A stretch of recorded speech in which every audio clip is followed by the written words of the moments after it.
Wir schauen die Zeiterfassung an von Blond. Und zwar geht es hier um eine Projektzeiterfassung. Das heisst Leistungen, die wir erfassen und dem Kunden in Rechnung stellen oder für die interne Budgetkontrolle brauchen. Damit die Zeiterfassung funktioniert, braucht es zwei Sachen, nämlich Projekt. Das ist hier in der Navigation unter Projekte. Zudem haben wir ein separates Video und auch noch Stundensätze. Die Stundensätze können wir hier definieren, also für verschiedene Tätigkeiten oder auch für verschiedene Mitarbeiter können wir hier Stundensätze hinterlegen. In den Einstellungen zu den Mitarbeitern können wir dort die Stundensätze einschränken. Wenn wir zurück zu der Zeiterfassung gehen, haben wir hier die Liste von allen Einträgen, die wir bis jetzt gemacht haben.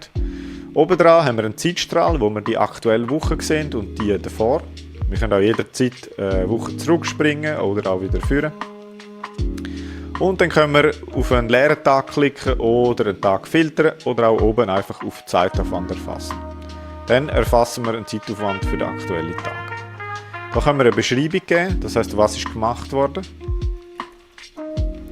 Dann das Projekt wählen, entweder aus der Liste oder eines von diesen 3 letzten verwendeten.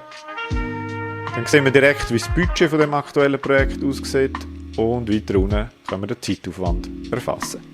Ich könnte jetzt hier sagen 2,5 Stunden und so hinterlegen oder mit den Presets arbeiten oder was auch möglich ist, wenn man Shift haltet, kann man mit den Presets auch noch Minuten oder Stunden addieren.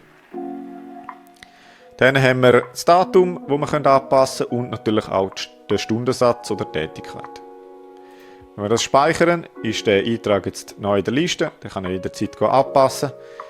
Ich kann auch hier links über das Plus und Minus mit einem Viertelstundentakt die Stunden auf und ab korrigieren oder auch mit Shift ganze Stunden.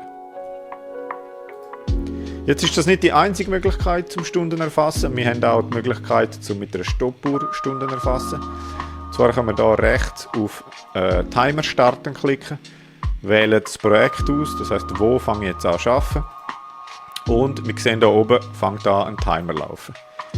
Der gleiche Timer läuft auf allen Geräten, wo wir eingeloggt sind und läuft auch weiter, wenn wir das Browserfenster schliessen oder den PC ganz runterfahren. Nach einem ganzen Arbeitstag tut aber unser System allfällige Timer automatisch stoppen und die müssen wir dann rückwirkend noch korrigieren.